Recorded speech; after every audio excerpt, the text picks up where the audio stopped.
So a couple of weeks ago, Gary Lineker made some outrageous statements towards Sir Alex Ferguson, and he ended up stating that Sir Alex is to actually blame for Man United's decline. So overall, he said that when he departed from the club, United's decline was inevitable. So here, he's basically either trying to say that he departed just before the decline really got bad, or that when Sir Alex basically left, Man United's decline was going to happen no matter what. And he also said that he didn't leave any future Man United manager with a good team, basically kind of tying into that the decline was inevitable because he didn't leave the next manager a good enough team to actually succeed with. And he also stated that United's academy wasn't producing as good a players anymore as they had in the past. And really, I do think that is a bit harsh because Man United set such a high standard of producing academy players that eventually they were going to fall off a bit and they weren't going to be able to produce as good a players because of the standard being set so high. So these comments are just stupid on multiple levels, purely because Sir Alex had zero obligation to leave United with a great team for his successor, because his focus is to actually manage the team that he has. He shouldn't be thinking about any future managers, purely because that's going to take his focus away from what he's actually doing, and that is managing the team. And also, if Sir Alex can actually win with the team that he has no reason to change the squad. Like, if you've got a squad that's good but they have really good chemistry and they can be successful and all that, why would you go and change it just so another manager coming in could have an easier time when they take over from you? Plus, what you've got to remember is, if you bring in a load of good players, they might not fit this manager's new system, so then that manager will have to change the squad again, and then all the chemistry goes down and then the team has to get used to each other. So trying to build a squad for someone else doesn't work for that reason as well. Also, leaving a certain team for someone else is not his responsibility, like I've already stated. His responsibility is to actually manage the team that he has, and if he needs other players to improve the way his team plays, then he will do that, but he just needs to do it for him and his team. Also, Sir Alex wouldn't know what type of team to leave because managers play in different ways. They play in different formations and they have different ways of using certain players in a certain way in said formation with their tactics, and also they might not need the same players, they might need different players for different systems. So one of the quotes he says is, he goes, "If you look at Liverpool now, they've got a new manager in Arne Slot, and it's a testament to how Jurgen Klopp left the club in a really good state. So the structure is really good." And I think that this is a really disingenuous comparison, purely because comparing the two situations makes absolutely no sense. Comparing Klopp and Sir Alex is just ridiculous, purely because Jurgen Klopp had better owners than Sir Alex did.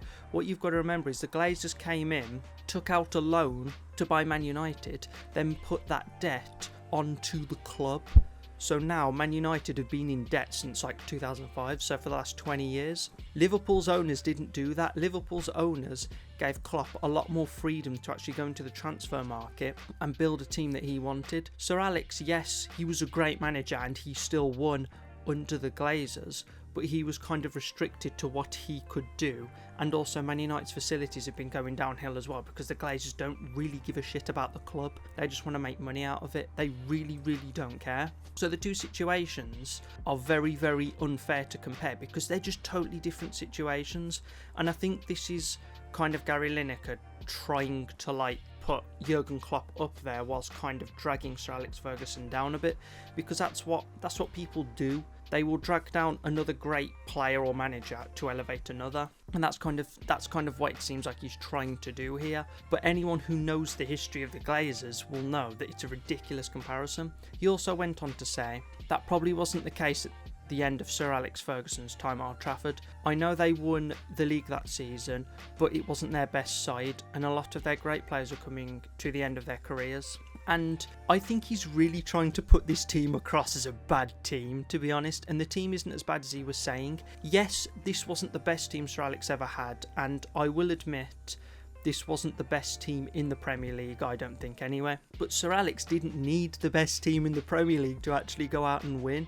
Plus, I do think that this was a good blend of experience and young players, because they're acting like here it was just a team full of a bunch of old players that were past it. And Sir Alex, yes, he had experienced players like Nemanja Vidic, Rio Ferdinand, Michael Carrick, Robin van Persie, Wayne Rooney. Those are very, very good players that were kind of coming towards the end of their career. Vidic 31, Ferdinand 34. The centre-backs were way into the end of their career. And I know Van Persie was only 29, but after this season, unfortunately, he kept on getting injured. And Wayne Rooney, he was one of those players who peaked really early. So even though he was only like 27 at the time, Rooney was kind of coming towards the end of his career as well, because he peaked really early and he didn't really look after himself all that brilliantly. So yes, Man United had experienced players, which you need in any great team. If you look at any great team, you will see that they will have a certain amount of experienced players.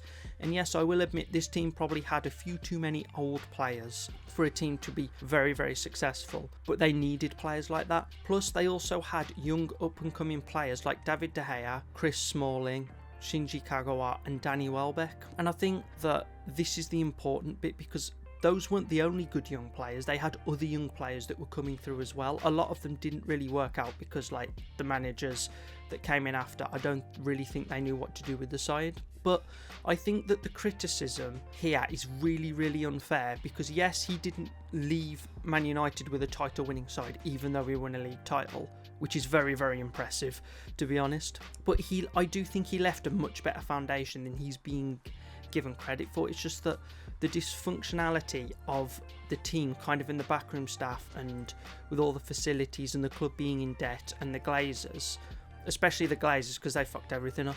I think all of that really did contribute more than people like Gary Lineker are saying, and former players like Roy Keane and Paul Scholes and Gary Neville have been saying this for years, that the club probably hasn't been able to succeed because of the Glazers' ownership. The Glazers really have messed everything up with putting the debt onto the club. And yes, Man United aren't going into administration anytime soon, but it's really not a good situation, because obviously they've gone out and bought a load of young players for ridiculous price tags, so that clearly hasn't worked. And I just think that especially comparing Sir Alex to Jurgen Klopp, is just a ridiculous comparison, because, you know, completely different situations. Plus, I think Sir Alex left the next Man United manager with as good of a team as he could really leave them with, because what you've got to remember is, because the club was in debt, they couldn't just go out and buy all of these incredible players to give the next manager, well, not an easy time, but as easy a time as possible. So yeah,